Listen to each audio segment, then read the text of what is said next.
नमस्कार दोस्तों, मैं अभिनंदन मिश्र आप सभी का एकलव्य एकेडमी के यूट्यूब चैनल पर हार्दिक स्वागत करता हूं। पिछली कक्षाएं जो भी हम लोग अभी पढ़ रहे हैं वो कोडिंग डिकोडिंग का चल रहा है। कोडिंग डिकोडिंग में हम लोगों ने टाइप ख़त्म करके प्रैक्टिस सेट 1 कर लिया है, 2 भी किया है। आज हम 3 पे चल रहे हैं और आज ख़त्म हो जाएगा आपका प्रैक्टिस सेट। तो क्वेश्चन दिया है, पजल है, ये अक्षर है और ये संख्या प्रतीक है इसका, ठीक है। जैसे P को 3 का है, D को 6 का है, A को H का है, F को 8 का है, L को डॉलर का है, H को 4 का है, M को 2 का है, R को 7 का है, K को @ बोला है, T को 9 कहा है, B को 5 कहा है, E को 1 कहा है, U को प्रतिशत बोला है, ठीक है। कुछ ना कुछ आपको क्या किया है, किसी न किसी अक्षर को किसी न किसी प्रतीक से इंगित किया है, ठीक है। शर्त दिया है पहला कि यदि पहला अक्षर स्वर और अंतिम व्यंजन हो तो दोनों को 0 कोड करेंगे। मतलब क्या हुआ, जो पहला अक्षर, जैसे ये प्रश्न है, इसका जो पहला अक्षर है जैसे के है, के को बोला है कि स्वर और अंतिम, ये पहला अक्षर है और ये अंतिम ये टी है, ठीक है। तो इनको बोला है कि यदि पहला अक्षर स्वर होगा और अंतिम अक्षर व्यंजन होगा तब की कंडीशन में हम दोनों को 0 के कोड से लिखेंगे, ठीक है। तो मेरे समझ से ये दोनों उस पर सूट नहीं कर रहा है। दूसरा क्वेश्चन भी के से शुरू है और पी पे ख़त्म है। इसका मतलब ये हुआ कि दूसरा प्रश्न भी हमारा पहला शर्त फॉलो नहीं कर रहा है। अब पढ़ेंगे दूसरा प्रश्न, दूसरा नियम। पहला अक्षर व्यंजन और अंतिम अक्षर स्वर हो तो दोनों को सी कोड करेंगे, ठीक है। पहला अक्षर व्यंजन तो है और अंतिम अक्षर स्वर तो नहीं है। ये पहला अक्षर व्यंजन और अंतिम अक्षर स्वर, तो दोनों प्रश्न को शर्त से कोई दोनों शर्त से कोई अटैच नहीं है, ठीक है। अब देखेंगे तीसरा नियम क्या कह रहा है कि पहला और अंतिम दोनों स्वर हों तो दोनों को पहले से कोड करेंगे। पहला और अंतिम दोनों स्वर हों तो दोनों के पहले अक्षर के कोड से इंगित करेंगे, ठीक है। तो इन दोनों प्रश्न में इस पे कोई भी प्रश्न फॉलो नहीं करेगा, तो इसका मतलब है इसका जो उत्तर होगा वो डायरेक्टली हो जाएगा। जो कोडिंग किया है वही उसका क्या होगा, उत्तर होगा। तो देखते हैं के को क्या बोला है, के को बोला है @। ई को क्या बोला है, ई को 1 बोला है। डी को क्या बोला है, डी को 6 बोला है। यू को क्या बोला है, यू को प्रतिशत बोला है। आर को क्या बोला है, 7 बोला है, ठीक है। और टी को क्या बोला है, 9 बोला है। अब मिला लेंगे, किसी में ये ऑप्शन मिल रहा है क्या, तो @16% 9 नहीं है यहाँ पे, ये तो ऐसे ही गलत है क्योंकि @ से शुरू हुआ है। इसको मिला लेते हैं, @16%79। डी ऑप्शन क्या है, सही है, ठीक। अब यहाँ भी वही करेंगे क्योंकि कोई भी शर्त इसमें भी फॉलो नहीं कर रहा है। तो के को क्या बोलेंगे, @। डी को क्या बोलेंगे, 6। आर को क्या बोलेंगे, 7, आर को 7। और टी को क्या बोलेंगे, टी को 9।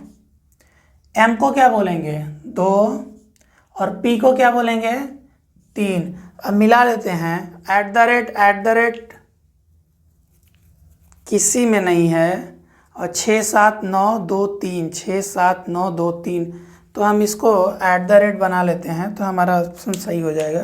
क्योंकि के को क्या बोला है, @ ही बोला है, यहाँ पे @ कर लेंगे तो हमारा ऑप्शन क्या हो जाएगा, डी ऑप्शन सही हो जाएगा क्योंकि सब कोडिंग उससे मिल रही है, ठीक है।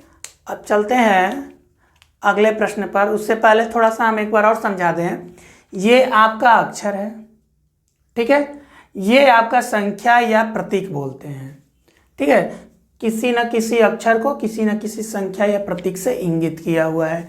नियम दिया है कि यदि पहला अक्षर स्वर और अंतिम अक्षर व्यंजन हो तो दोनों का कोड को 0 से इंगित करेंगे, ठीक। तो इसमें कोई भी मिला नहीं, पहला प्रश्न नहीं मिला। दूसरा था पहला अक्षर व्यंजन और अंतिम अक्षर स्वर हो तो दोनों को कोड को सी से कोडिंग करेंगे, ठीक है। तीसरा बोला है कि पहला और अंतिम दोनों स्वर हो तो दोनों के पहले अक्षर के कोड से इंगित करेंगे या कोडिंग करेंगे। ठीक है, देखेंगे तीसरा प्रश्न है FHRAMU। ठीक है, शर्त नंबर पहला पढ़ेंगे कि यदि पहला अक्षर स्वर और अंतिम अक्षर व्यंजन हो तो दोनों को 0 के कोड से इंगित करेंगे। पहला अक्षर क्या हो? स्वर हो। इसमें पहला अक्षर स्वर है? नहीं है। फिर हम पढ़ेंगे दूसरा नियम, यदि पहला अक्षर व्यंजन और अंतिम अक्षर स्वर हो तो दोनों को सी कोड करेंगे। ठीक है, पहला अक्षर व्यंजन और अंतिम अक्षर स्वर हो तो दोनों को सी कोड इंगित करेंगे। तो ध्यान दीजिएगा, पहला अक्षर क्या है? व्यंजन है, और अंतिम अक्षर क्या है? स्वर है। तो इसका मतलब ये हुआ कि ये शर्त नंबर दूसरा फॉलो कर रहा है। तो जिसमें अंत में सी होगा, ऑप्शन देखेंगे, क्योंकि पहला अक्षर व्यंजन और अंतिम अक्षर स्वर हो तो दोनों को सी कोड इंगित करेंगे। तो एफ की जगह भी क्या होगा? सी होगा, और यू की जगह भी सी होगा। इस ऑप्शन में नहीं है, इसमें भी नहीं है, इसमें भी नहीं है, यहाँ है। बाकी ध्यान देना, जरूरी नहीं कि हम डी को ऑप्शन करके चले जाएं। अगर ई दे देता है इनमें से कोई नहीं तो हर हाल में हम इसको आगे तक देखते। एच का मान क्या है? 4, सही है। आर का मान क्या है? 7, सही है। ए का मान क्या है? सही है। और एम का मान क्या है? 2, सही है। इसका मतलब क्या हुआ? डी ऑप्शन बिल्कुल सही है। अगर इनमें से कोई नहीं दिया होता, ठीक है, तो हम ऑप्शन सबका सब मिलाते हैं। जैसे ये दिया है, जैसे हम मिलाएं वैसे मिला लीजिएगा। अगर नहीं दिया है तो डी 100% क्या होगा? सही होगा। ठीक है, अब देखते हैं चौथा प्रश्न। इसको ध्यान से देख लो, इसमें यू है, इसमें ई है। इसका मतलब दोनों में क्या है? स्वर है। तो जो दोनों में स्वर है, हम शर्त पढ़ लेते हैं, यदि पहला अक्षर स्वर और अंतिम व्यंजन, कोई मतलब नहीं है। दूसरा शर्त है पहला अक्षर व्यंजन और अंतिम अक्षर स्वर हो, तो ये भी कोई मतलब नहीं है। तीसरा शर्त ये कहता है कि पहला और अंतिम दोनों स्वर हो तो दोनों को पहले कोड से इंगित करना चाहिए। ठीक है, तो पहला और अंतिम दोनों में स्वर हो तो पहला और अंतिम यहाँ क्या हो रहा है? दोनों स्वर हो रहा है। तो हम क्या करेंगे, जो यू का कोड होगा वही ई का भी कोड होगा। क्यों? क्योंकि शर्त में दिया है कि यदि पहला और अंतिम दोनों स्वर हो तो दोनों को पहले वाले कोड से इंगित करेंगे। यू का कोड क्या है देख लेंगे, प्रतिशत है। अब हमें ये पता चल गया कि यहाँ भी प्रतिशत होगा और यहाँ भी प्रतिशत होगा। तो अब देख लो कि किसमें किसमें प्रतिशत है। तो ये बताओ, इसमें प्रतिशत नहीं है, यहाँ भी नहीं है, तो बी खत्म। ये यहाँ नहीं है तो खत्म, यहाँ है, यहाँ नहीं है तो खत्म। ऑप्शन क्या बचा? ए। फिर भी हम मिला लेते हैं। एल को क्या बोला है? $, बिल्कुल सही है। टी को क्या बोला है? टी को 9, बिल्कुल सही है। पी को क्या बोला है? 3, बिल्कुल सही है। एच को क्या बोला है? 4। तो ऑप्शन के हिसाब से हम बिना कुछ सोचे समझे ए पे ट्रिक मार के आगे बढ़ जाएंगे। ठीक है, बैंक में ऐसे ही प्रश्न आते हैं ताकि टाइम का आप कितना उपयोग कर रहे हैं और कितना खर्च कर रहे हैं। जैसे इसको मिलाने में कम से कम आपका 1 से 2 मिनट जाएगा। अगर शर्त आपने दिमाग में बैठा लिया तो उत्तर ऑप्शन देख के आप कर लेंगे, आसान रहेगा। नहीं तो इसी में उलझे रहेंगे। पजल है, 5 नंबर का आता है, और लोग चाहेंगे तो 2 मिनट में भी कर सकते हैं और नहीं तो 10 मिनट भी लगा सकते हैं।